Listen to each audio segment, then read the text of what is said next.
How's it going, everybody? Kikuman here. So, this is me. Um, Happy New Year's. Hope all of you folks are doing great this New Year's and just starting the 2025. So, I decided I'm going to try to do the camera, but the color is very distorted. So, I don't know if I'm going to do this next time or figure something out, but at least you see me. Um, so I'm gonna do this one with the camera and hopefully it'll look better. But anyway, so last time I spoke about veterans and Christmas. It was the second part. And so, sorry, this thing is like off corner. Anyway, um, so I was talking about veterans and Christmas, and um, couple things I mentioned was the environment, um, the military environment versus the civilian environment. How in the military you have to be sound, stoic. You can't really feel because the time it takes for you to feel is the time that something could happen to you. So it's all about just reflex. Versus in the civilian environment, it's more feeling. Like you want to feel more. Um, People are used to having the feelings, um, and then tying to that the repressed emotions and um, and how that conflicts with the civilian side, where we don't feel or we try not to feel um, because it's very uncomfortable, especially if it's tied to something that is um,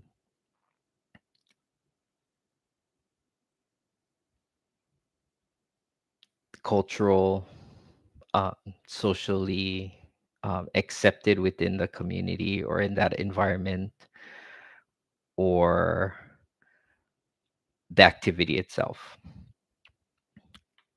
And then uh, talking about transition. So from military to civilian, how there are barriers to that transition, and how sometimes it takes veterans longer to do the transition as opposed to simply and smoothly transition. And then also socialization versus isolation, where some veterans stick to like their own. So they would prefer hanging out with other veterans or other folks that are in their unit or branch of service, or they would just like to, stay alone, like stay by themselves, just do their own thing, work independently, not really have a boss. Their bosses themselves, um, and then just get in, get out. And then also having support systems. So the different type of support systems, a other veterans, peers, like their age, something in common with them, or non-peers, which could be like professionals or family, and then general friends, non-military and non-veteran friends, and then just kind of taking all of that into account in addition to the social behaviors of Christmas, where there's love and gifts and family and fellowship and all this joy and so much emotion, and it might be too much for the veteran. And then they could either fight or flight kind of thing, where they could embrace it, it'll be smooth, or it'll halt them, kind of freeze them up, or we'll have them retreat where they're like, oh no, the same for me, I'm out. And then, they bail or they go to a comfortable space, place. So that was kind of last week's one. So this week's one, ironically, of course, New Year's. And I have a script like I did the last time. And I've identified three, I guess, groups or categories that I'll be kind of talking about this time around. And this session will be the only one for New Year's. Next week's one, I am thinking of something different, or I might get ideas and then try something. But I'm only gonna do New Year's for this one, only because it's kind of one and done, and uh, at least in my experience, it's not too much of a longer term, uh, like emotion rumination, if that kind of makes sense. Like with Christmas, it's like, oh, they're starting from November already, or sometimes even after October, during Halloween time already. It's like right after that, oh, it's Christmas. So it's longer lasting. Whereas New Year's is kind of like, oh, woohoo, fireworks, all that, and then, done. So first thing I'm going to talk about is fellowship. So fellowship is, just general socialization with peers, other people, just general. Battle buddies. That's like the main group. That's their go-to. In the army, we were always ingrained that anytime we go someplace, whether we're on pass, if we're going out the wire, if we're going to go to like the PX, battle buddy system, always have somebody go with you. It's a given. No matter what you're doing, like I said, if you're going out to the club, whatever, battle buddy system. So we're ingrained to always have at least one person. I mean, you can go in a group, but mainly is at least another person.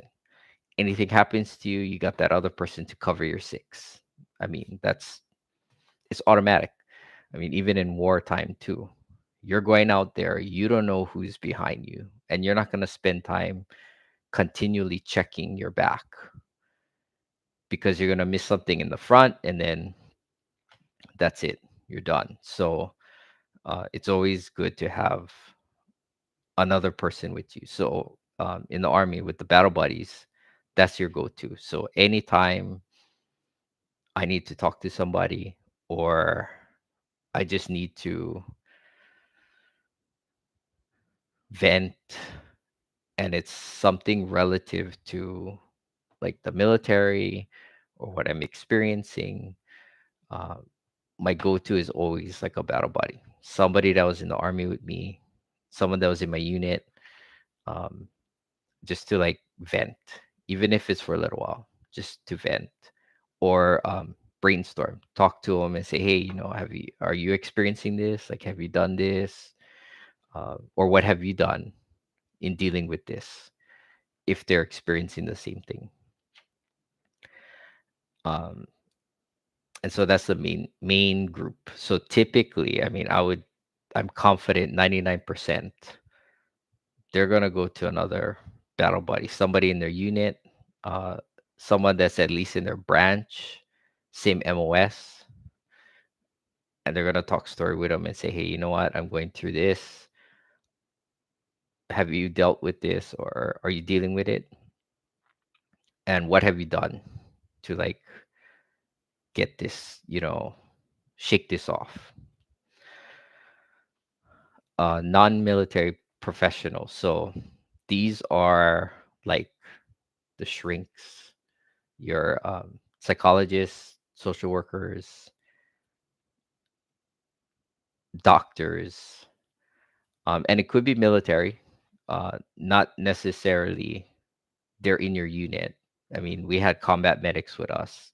So if there's anything, health wise, we're gonna consult with the medics first, and then they would bring it up to like the PA or whoever.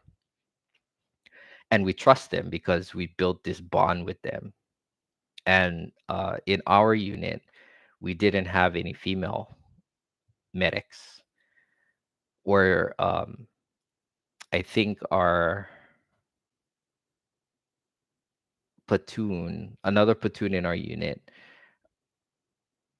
got females, but they were, well, I don't want to say borrowed, but they were brought in with from another unit to help.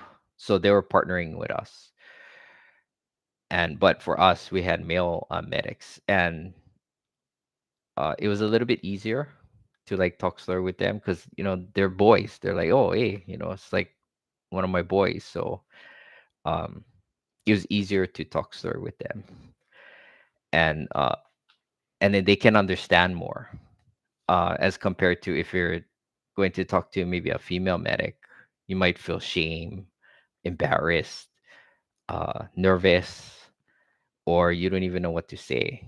And it's not like you're trying to hit on them or you're like crushing on them or anything. It's just the environment itself, especially with us in combat arms.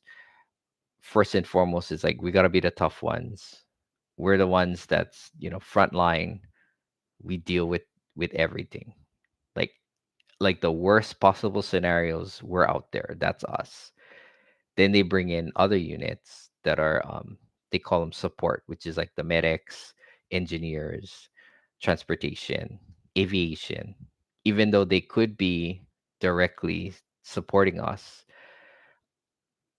we're like the front line. We're like the main unit, and then everybody else pretty much is support. So that's why infantry is like the bulk. So anytime they're like, "Oh, I'm 11 Bravo," then they know, "Oh yeah, they're like the main unit," and they get combat. Like they're engaged in combat, like 99% of the time. The support units can, and they did make a change with the combat action badge to have support MOSs show that they actually engage in combat because you can only get a CIB, a combat infantry badge. That was like the only thing. You had to be infantry, and that's the only time you get it is if you encountered direct fire, um, or you had some kind of like wartime and you were threatened in some way, whether it's directly shot at you or you had indirect fire that was near you or within your area. I'm sorry. That was pretty much the only way you could get a CIB. And I think you had to be in country for like or the war zone for X amount of time. I think 6 months or something like that, consecutive. Um, but anyway, I'm digressing.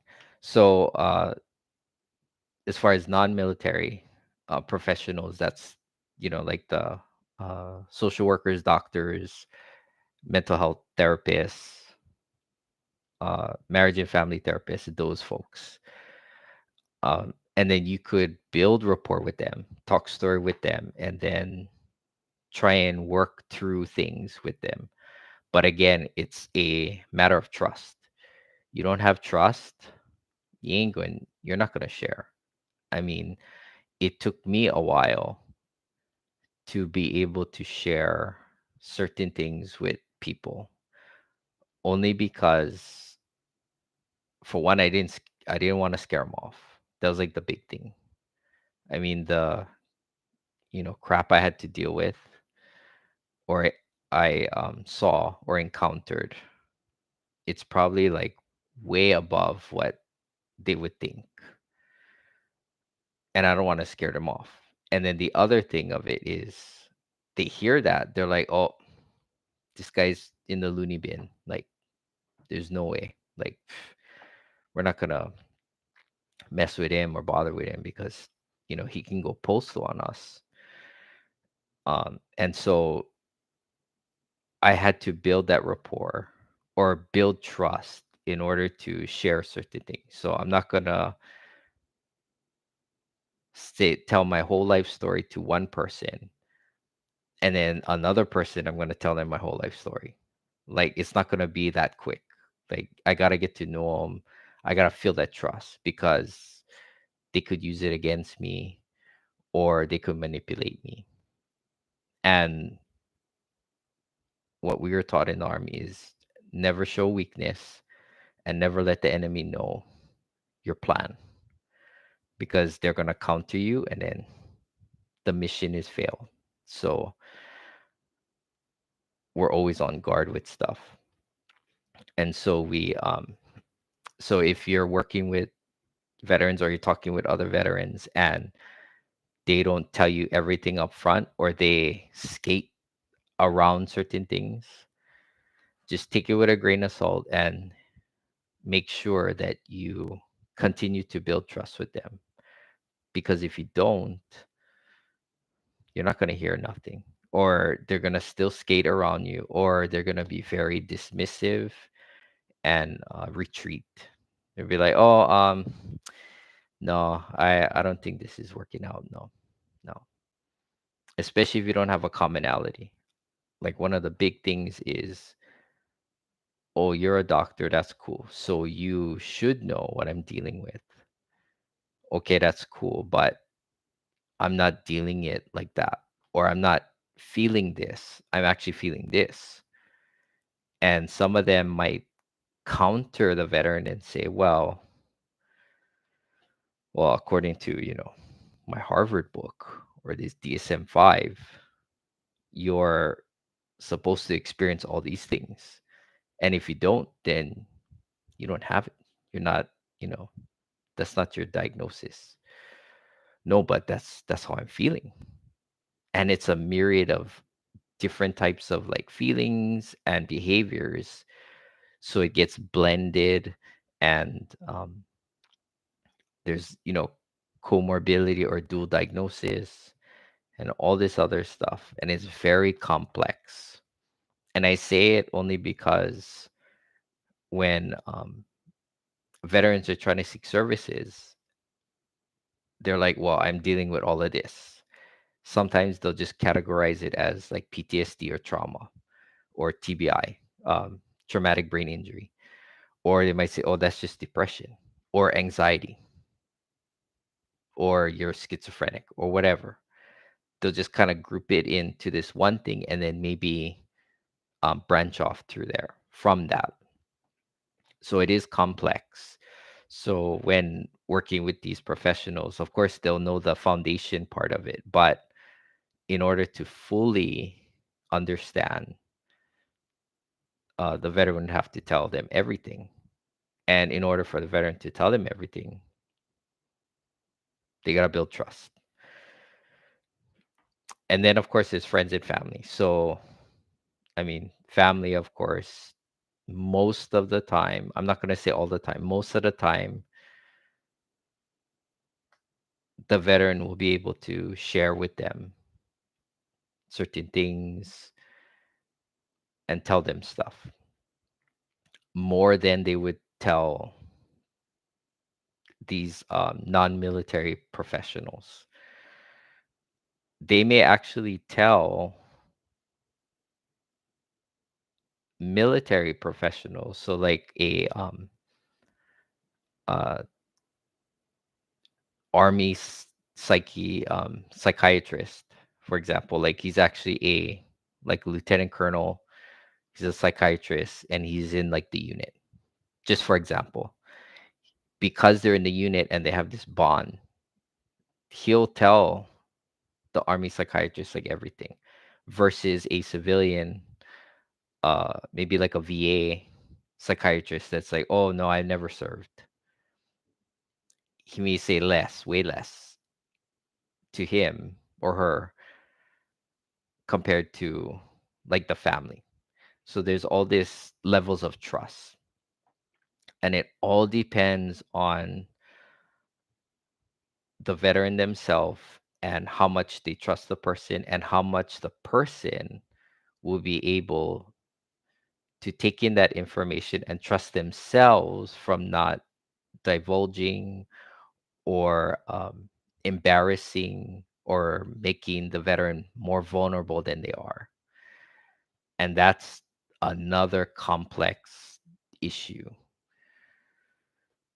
So with friends and family, uh, more often than not, veterans would talk story with them, share with them like what's going on, tell them, oh hey, I'm dealing with this stuff. They'll be able to work with them easier because they're used to it. It's like they knew them from before. Maybe they are different now, but the basis of it, they know like how they are. So it's a little bit easier. I'm not going to say guarantee, because when I came back, most of my high school friends, I don't talk with them, or I tried hanging out with them and it wasn't for me. I'm like, oh, these guys are like, you know, they're different. Like I felt like I was more grown up. And it's not a bad thing. It's just because of the experience I had, I felt like I was like 40 years old in a 20-year-old body. It's like, oh, why am I gonna deal with that? I gotta deal with like wills. I gotta deal with healthcare directives. I gotta I gotta look at retirement. Like I'm 20 years old and I'm already thinking about all those things. But that's what happens when like you're out there and you kind of see stuff. So going back to the friends and family, it just depends on the trust. So if you're talking with them and they're kind of like they, they're a pushover, or they're like no, they don't want to share with you, that's fine. Just work it slowly, be patient, be very patient, and um and in turn they would share, or most likely share with you. And then lastly is non-professional peers or contacts. So I I call them strangers. And the reason I call them strangers is it's like the person has no idea who this person is. And I'll give an example. So I was dealing with some stuff, and it was to a point where I needed to call. I needed to like call somebody. I didn't want to bother my battle buddies because, for one, he's like different time zone, and I thought my stuff was kind of, it wasn't really important. I mean, it was important to me, but to take time away from him to deal with it, I didn't feel it was important, that important. And then I wasn't gonna tell like my parents or my family, because that's, I was like, oh, that's shame. That's like, no, cannot, no. And then I have a very limited circle of friends. And I eventually told my friends, but it was way after, like a day, maybe 2 days. Um, so I called a stranger, um, and then I was able to pretty much just share everything, and I didn't feel that I was judged, or it's not like I'm going to see this person like ever. Like pretty much it's just a voice and a name. Like that was it. That's what I thought when I was talking with this person. It's like all they see me is my name and my voice. That's it. They don't know what I look like, or maybe they do, but whatever. And then yeah. So excuse me. So I just did it. I called. I needed to like vent a little bit. I was going through some stuff, and then that was it. Like I felt better after. Uh, I was walking around a little bit, drank some water, hung out with the dog,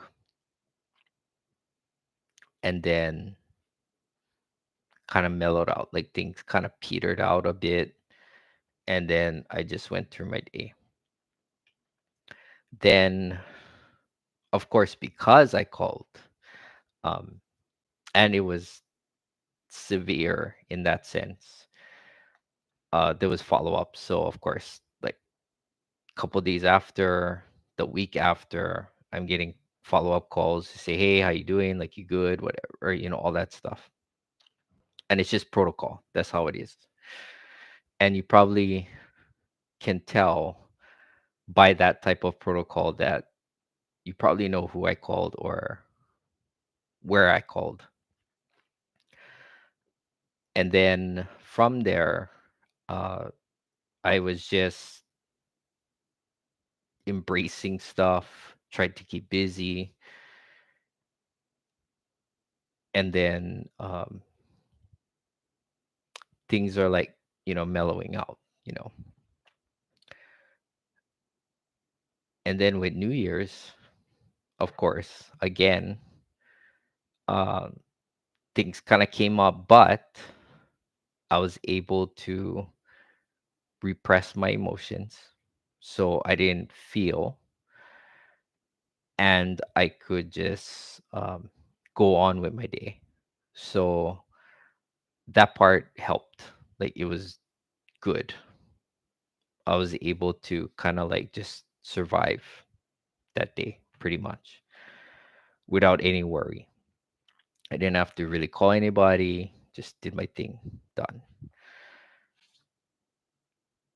And so going back to the non-professional peers or contacts, strangers, uh, sometimes veterans would prefer talking to a stranger because of the judgment factor and them not having to worry about being shamed, or they're not going to encounter this person like ever in their life. So whatever, they'll just tell it like it is, and then you know be on with their day. So that's kind of that group of fellowship. So now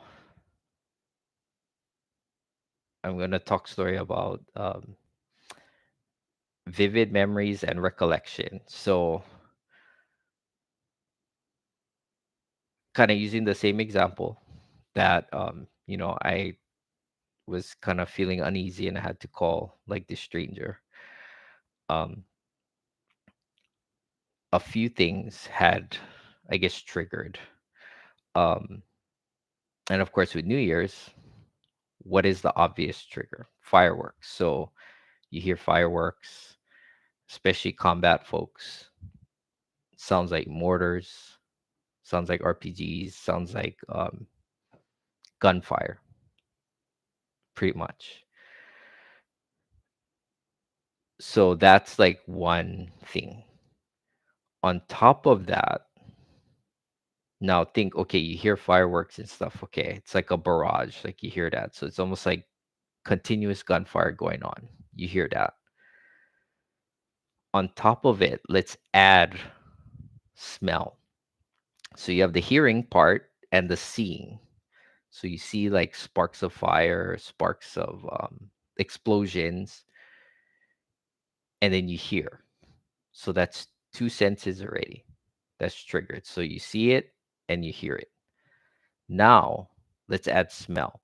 So with fireworks, of course, uses what? Gunpowder, right? So you have gunpowder. So not only do you see the explosions and the fireworks, you hear it and then you smell it. So that's three out of your five senses that's already being like hit. I'll call it hit. From that, like what else is left? Touch and taste. Like you're not gonna touch the fireworks. You're not gonna taste the fireworks. Or some people can taste it because the smell. And that's three out of five. So majority already, your body is like, oh, okay, the fireworks thing.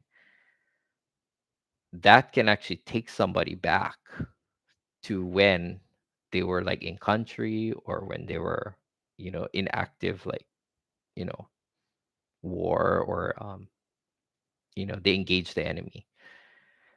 Because all it is like, oh, they can see the flash of the AK-47s or the RPGs. They can hear like the mortars or see the mortars like coming in and the explosions of it, and then the backblast or the after effect of it. You can smell like the singe of the dirt, the singe of the vehicles or like clothing or even flesh.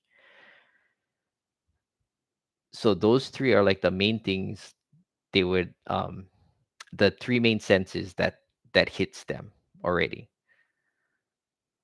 It's not like you ate the stuff or you touched, well, maybe you touched it, but that's like after. But the three already is like hit. So your three senses that you were there are getting like, you know, activated. And then you're here, like where it's calm, like you're not in war, you're not in active conflict or battle with anybody. But then it gets triggered, like you hear it, you smell it, and you see it. So what are you gonna do?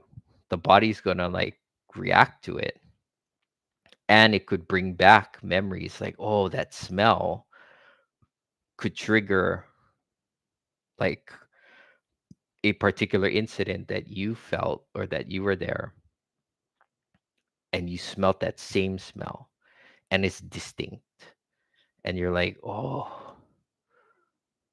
my goodness.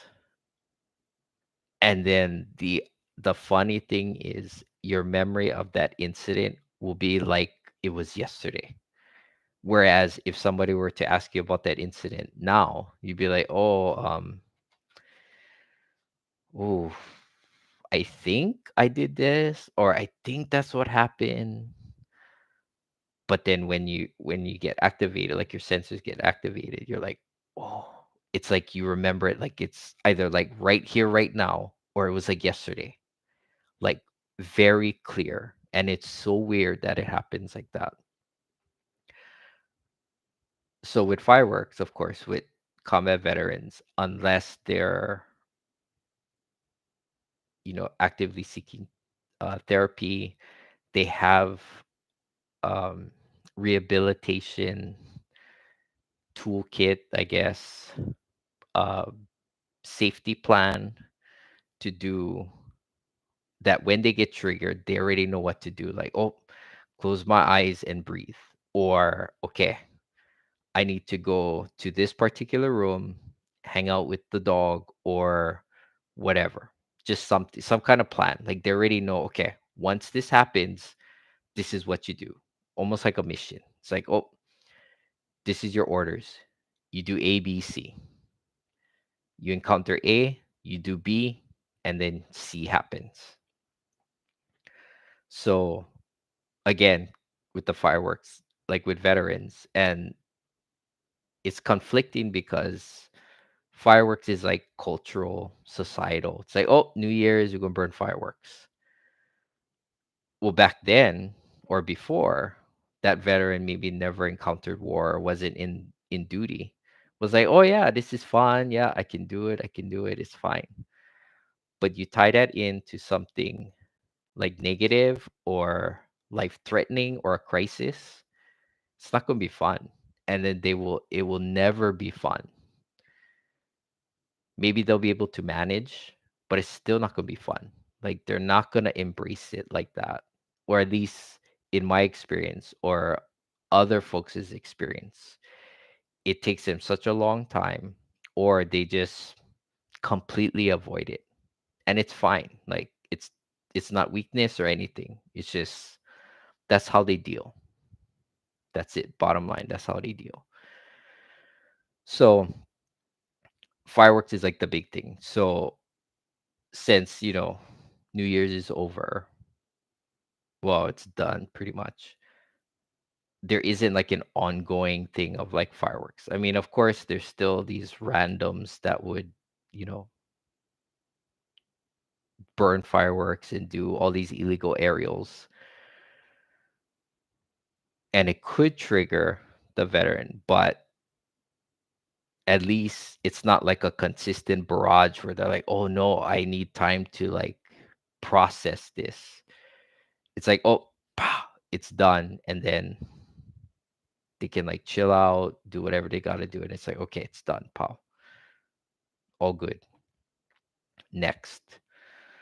Um, so in that experience, again, with New Year's, for I'll say most veterans that really went through it, it can be difficult where they're gonna be very dismissive. They're gonna withdraw and not even encounter or not even want to deal. Like they're like, "Oh, check on me after New Year's. I'm just gonna hang out by myself, lock myself up. That's it, done." And although it's not really healthy, especially if you know that they have history, you might at least want to check up on them. So at least um with fireworks is like done for New Year's. Like that's the biggest thing. And then kind of going into the response of it. So again, three senses are activated. What do you do? So you could freeze up because you're thinking back of, oh man, this is what happened. So you might like jump someplace, you might hide. You might like look around and say, "Hey, where's my rifle? Where's my Kevlar? Where's my gear?" Or whatever the case is. Almost like you're back there, even though you're at home or wherever, but you're thinking, oh my gosh, like where's my Kevlar? Where's my armor? Where's my rifle? And then you're already like thinking like, okay, you're trying to like find out where positive ID. And then it'll blur out again and you're like, oh wait, this is a room. Like what am I doing? So the response could be different. So they could actually react as if they're there again. So parts of it could be anxiety, where they're like freaking out. Their body is tense, where they freeze, or they're quiet, or they're just kind of in a zone. Or it could be the other way, where they completely break down. They hear it, they smell it, they see it. It it triggers them. They go back to where they were, and it was like a mess. Like maybe it was a situation where they saw like a slaughter or something. I mean, I don't want to be too graphic, but and because of that, it broke them down because it's like, oh, that was like their battle buddy. That was like the person that was with them throughout the whole tour or throughout the whole time. And then they lost them. So there's like bargaining. They're like, oh, why did it have to be this person? Why couldn't it be me? Or they had a family. I'm single. Like it should have been me. Like their kids now are gonna grow up without a father or whatever. So So they could actually break down because they're remembering that situation or that scenario, and they're like,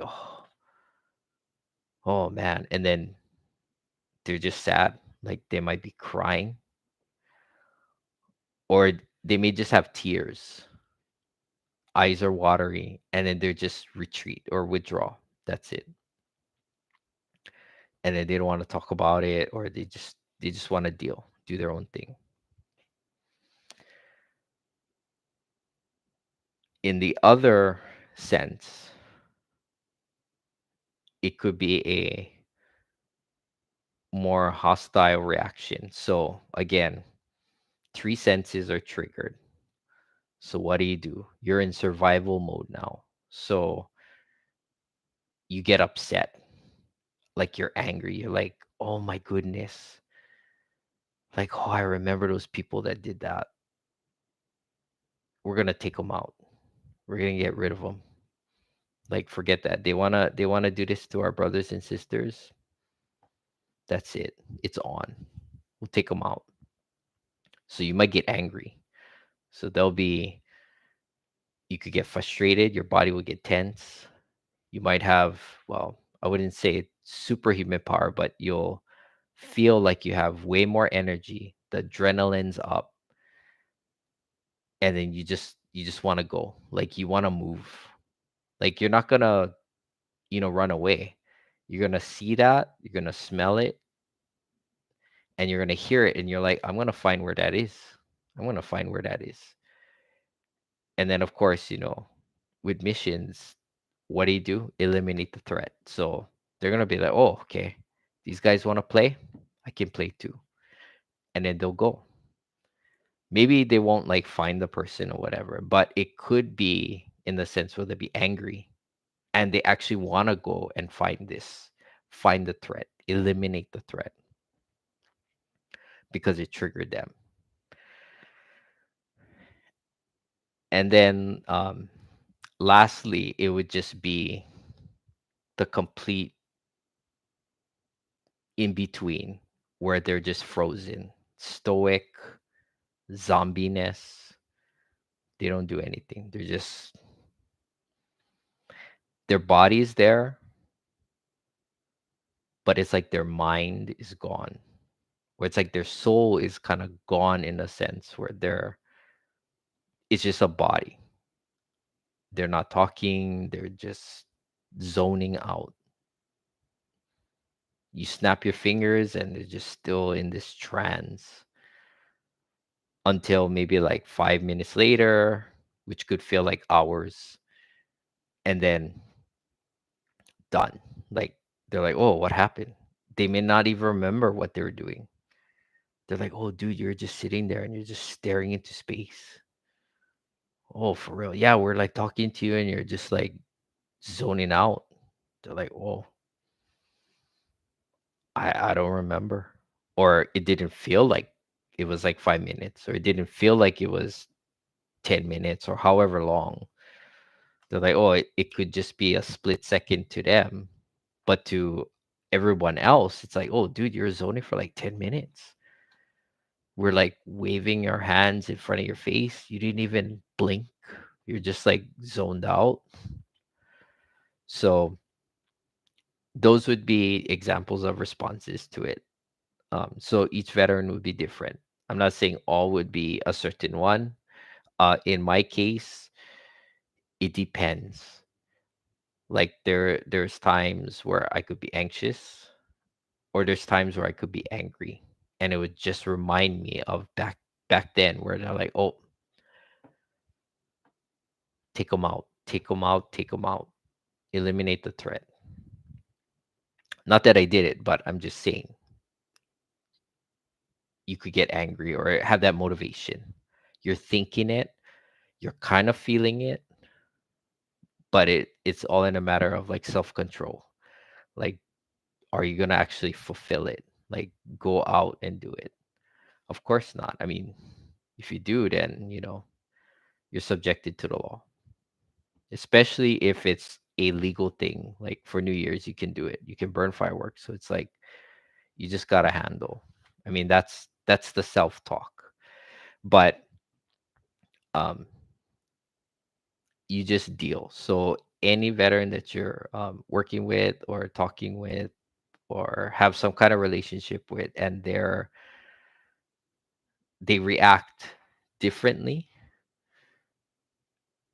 then you would just kind of decide how you're going to respond to their response to the fireworks or the to the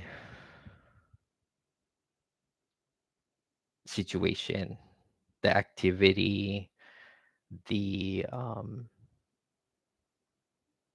I can't think of the word, but anyway, that scenario. And and again, it's the trust. So if they trust you, then they'll be able to respond to your directions better than if they don't trust you. And then you're like, yeah, there's nothing. Okay. So I went way past time.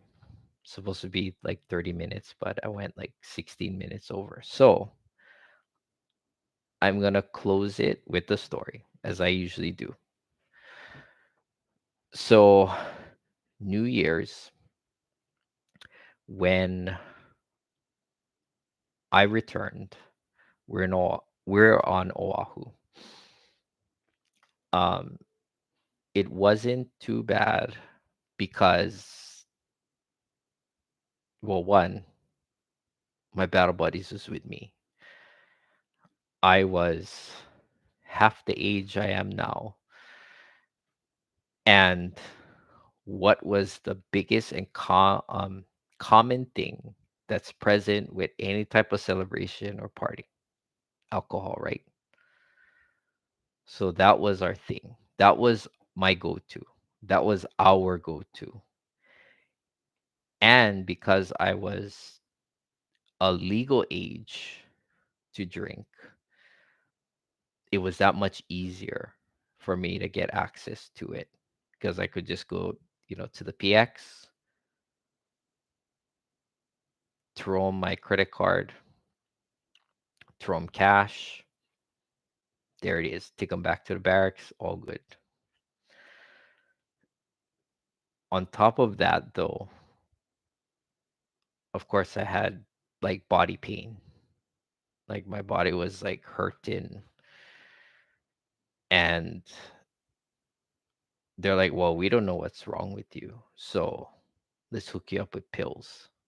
So then I had pain pills galore, you name it. Oxy, Lortab, good stuff. Good stuff. I mean, they didn't give me morphine, but pretty much the oxy category. That was like the thing because um I didn't respond to the uh hydrocodone stuff. That I my stomach got funny kind. So they're like, oh well, let's give you the alternate of that, which is the oxycodone group. So I was on that. Plus, I was drinking alcohol, and I didn't think anything of it. I thought, well, I'm young, I'm partying. I mean, that's what it is. Like I made it back alive. Time to enjoy life. Like after seeing stuff, it's like, wow, you really take life seriously. Where you're like, oh, you want to enjoy life, so you're partying, you're hitting the clubs, you're like YOLOing it. You only live once, so it's like you just go for it. Like no scared, go for it. And so at that time,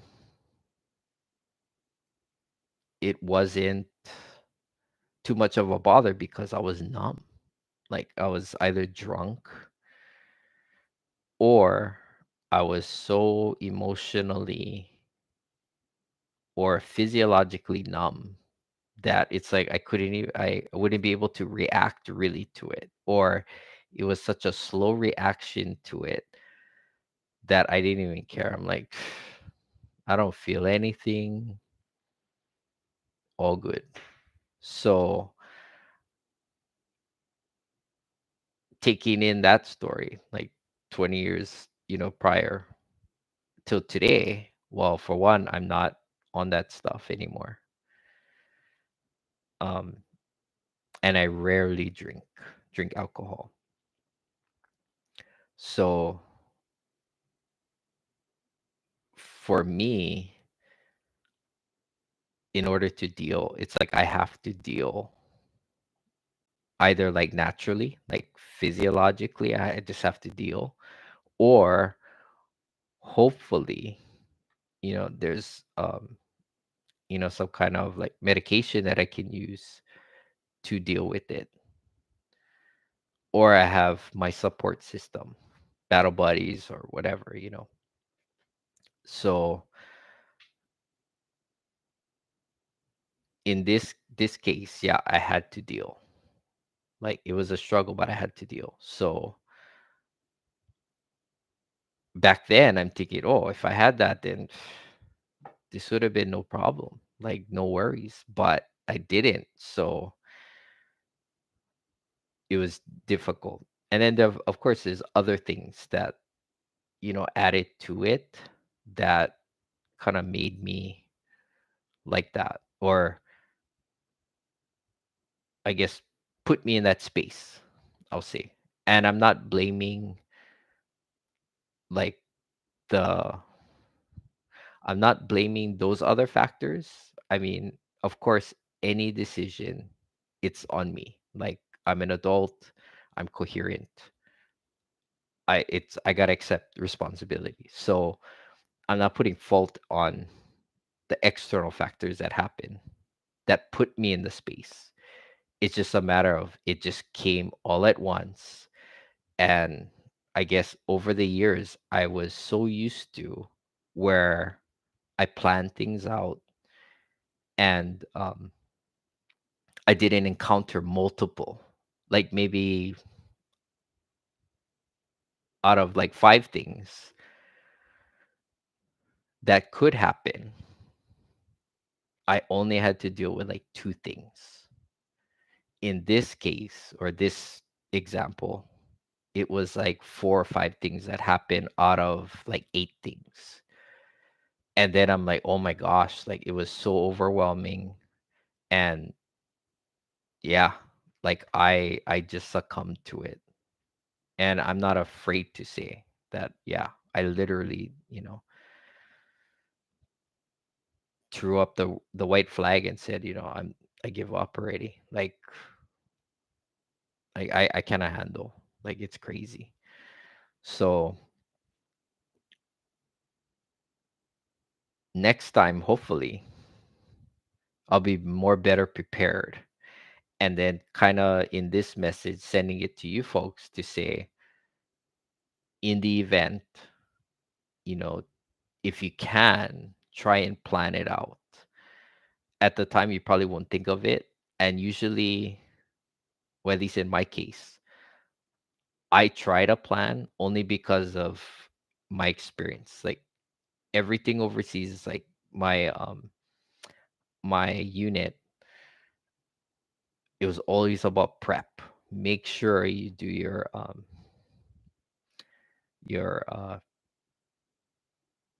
PCCs. Make sure you have all your gear, inventory,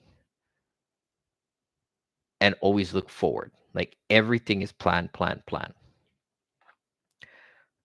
And so I was kind of used to that, and because I was doing it for like a long time, uh, it's just second nature. But in this case, because of the external factors that came up, it hit me at different directions, emotionally, physiologically, physically. Um, mentally, like it was just all different directions, and I didn't really know how to respond. So I guess to give a more oh my goodness, what happened? Oh man, what happened? Oh, this isn't good. My light turned off. Sorry, I'm still here. Okay, there. Sorry. Okay. I guess it's telling me to hurry up. So anyway, just to give it in a figurative sense, you're in a brawl, like you against six guys. One guy comes at your leg, two guys come at your arms, maybe another guy comes at your other leg, one guy is at your chest, and another one's at your head. So kind of think of it that way. So I was hit at like all angles, so I couldn't run because they got my legs. I couldn't really push off people because they had my arms. What else is left? My chest, back, and then my head. Well, I could like, headbutt them, but they have my head, so I'm like, I'm stuck. So I'm just smothered. And that's kind of like, I guess, how to kind of explain globally of like how I felt at that time. Um, so yeah. So again, that was my experience this year versus like, 20 years back when I came back for New Year's. How I celebrated it versus how I celebrated it this year. And hopefully next year, 2026, I won't be in that like scenario where I'm outnumbered in different aspects of it.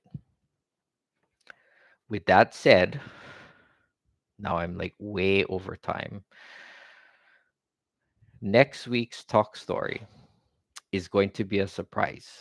And the reason I say surprise is because I'm going to change it up a bit where I was talking about holidays this time, but I'm going to try and talk about different scenarios and different categories of things, and do talk stories about that. And then I'm going to try and see if I can get like guests, like people to talk story with. So it makes it more engaging and active because I'm just starting this up. So again, any feedback is awesome. Like please tell me. And um so next week's one, I don't have like a summary thing to tell you like I usually do in the last two, but I will have something next week, and then it's going to be short. I'm going to keep it to 30 minutes, and then we'll just see how it is. But again, if I get uh feedback or like comments in between, then I may actually look at those and then use that as like the next talk story, and then kind of just work it that way. Thank you again for your time.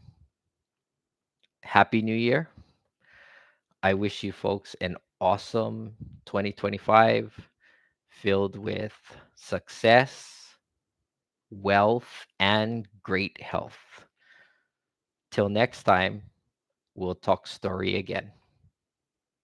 See ya.